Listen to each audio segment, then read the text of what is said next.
Pernah gak sih kamu ngalamin ini? Kamu punya temen yang ternyata dia tuh suka sama kamu. Awalnya kadang bikin bingung. Ini dia kenapa sih? Beda banget. Kayak kerasukan apa gitu. Beda aja.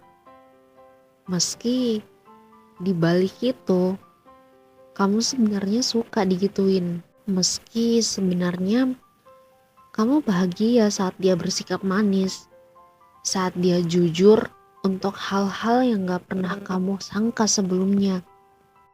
Ah, aku tahu rasanya begitu menyenangkan. Sikapnya yang sedikit mulai berubah, kamu kira mungkin saja itu memang sifat aslinya dia yang dia sembunyikan dari dulu. Mungkin saja semuanya cuma sekedar candaan doang dan gak punya niat lebih. Meski berkali-kali dia tegaskan bahwa dia bukan orang yang suka bercanda, apalagi soal perasaan.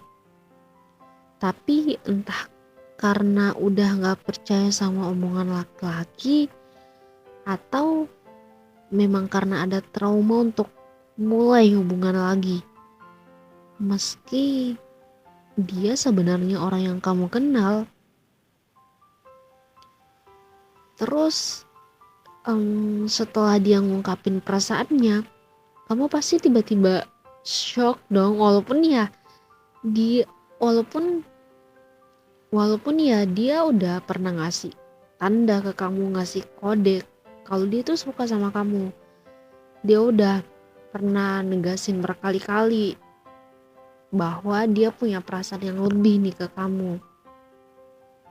Tapi ya gimana ya, kita tuh tetap shock gitu kalau misalnya dia, karena kita tuh kayak nggak punya ekspektasi apapun sih. Jadi kayak pada saat keadaan itu benar-benar terjadi, makanya tetap shock. Kaget aja, ini beneran dia suka sama aku? Beneran nih, kayak kita tuh punya pertanyaan nih di kepala, dia sebenarnya bener-bener suka atau cuman bercanda doang nih. Kayak serasa gak percaya kan,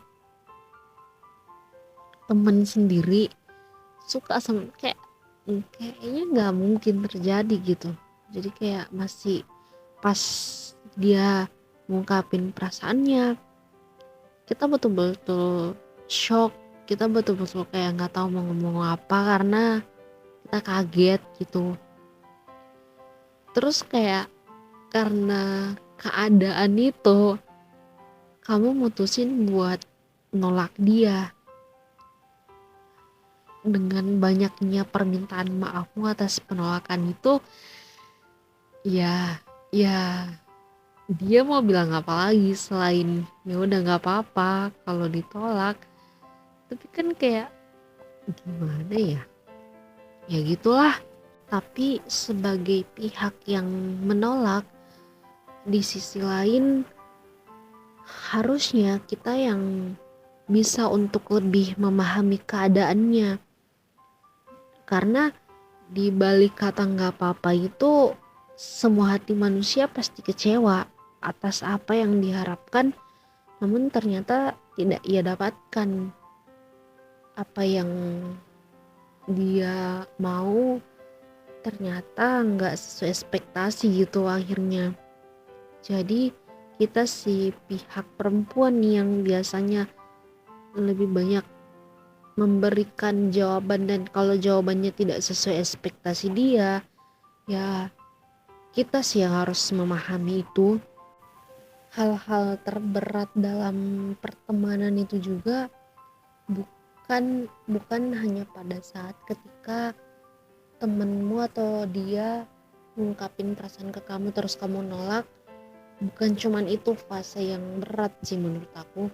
Fase yang berat juga itu adalah ketika selepas dari keadaan itu, entah dia memutuskan untuk dia pergi menjauh, berubah,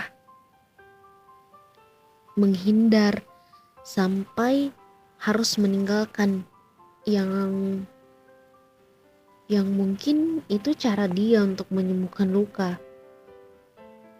Ya lagi-lagi kita yang harus paham, kita yang harus berusaha memahami keadaan dia, karena posisinya adalah kita yang nolak. Secara logika yang harusnya sakit hati adalah si pihak yang ditolak. Makanya aku mikirnya bahwa yang nolak ini nih yang harusnya bisa untuk lebih memahami bagaimana sih dia atau bagaimana cara dia untuk menyembuhkan luka. Dan kalau misalnya dia memilih cara-cara yang aku sebutkan tadi untuk bisa sembuh dari lukanya dia, ya mau gak mau kita yang harus paham, karena logikanya ya yang paling sakit hati itu dia, yang paling kecewa itu dia. Jadi kita yang harus berusaha untuk memahami itu. Tapi ada gak sih yang pernah ngerasain bahwa setelah kejadian itu, setelah hari itu berlalu, kita tuh malah ngerasain kok kayak ada yang aneh gitu ya. Kayak kenapa setelah dia pergi kita malah tiba-tiba ngerasa gak bisa banget kalau gak ada dia. Kita malah tiba-tiba ngerasa kok ada yang berubah ya. Kita tuh kayak ngerasanya semenjak dia pergi kita gak pernah lagi sebahagia dulu. Dan kita malah tiba-tiba kayak ngerasa kok gue suka ya sama dia.